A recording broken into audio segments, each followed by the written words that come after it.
fatal fire in Old Montreal killed 7 people in March, and the criminal investigation is ongoing. Joining me now to speak about this is Montreal Police Inspector David Shane. Thank you so much for joining us. It's my pleasure. What can you tell us, Inspector Shane, about the investigation so far? Well, the investigation is still ongoing, as you mentioned. From day one, our investigators have treated this investigation with the utmost professionalism, and they've been conducting the investigation from the crime scene and then moving on to different investigative techniques. And in last August, we announced that all accidental causes have been ruled out from the investigation, so it is a criminal investigation. Now, every possible infraction are still on the table, and the investigators are pursuing it very actively. So traces of accelerant were found on the scene, and it was deemed criminal in nature. What more can you tell us about that, and why did it take several months to figure that out and to reveal that to us? Well, you know, as a police organization, before we can confirm an information, it really needs to be very thoroughly investigated. So we can't just give out some insights. We need to prove it, and we needed to conduct analysis. We needed to have the lab, the forensic lab analyze all the elements that were taken from the crime scene.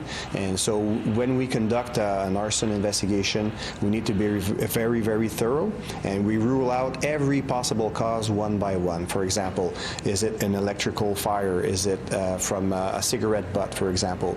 Or in this case, is somebody behind this fire? And so everything that was accidental has been ruled out, and now we're really looking at an individual or individuals who've intentionally put the fire. What can you tell us about those possible suspects? There haven't been any arrests in this case?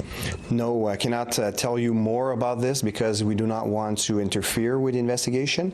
I know that people want to know more, and it's not that we don't want to, we're just not allowed to, and it's better for an investigation that we do it with the best practices possible.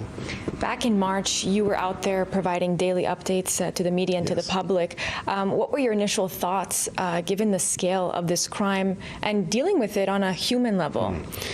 Very good question. It was a huge tragedy, really, and I can recall from my personal account that 10 days that we were giving interviews and press conferences every morning.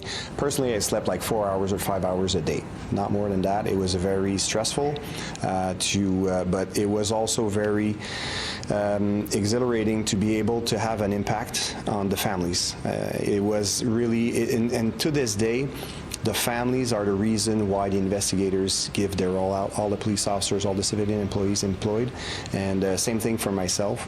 I was doing it for the families. So anytime we had to go in front of the camera, we would meet with investigators, we'd do a roundup to see where we're at, what can we say, what cannot we say, and if we identified a victim, that was probably the worst part of it, was having to give the name out, we did that thoroughly with the coroner in charge, Madame Kamel, and when we had to say that, you know that everybody's listening to you.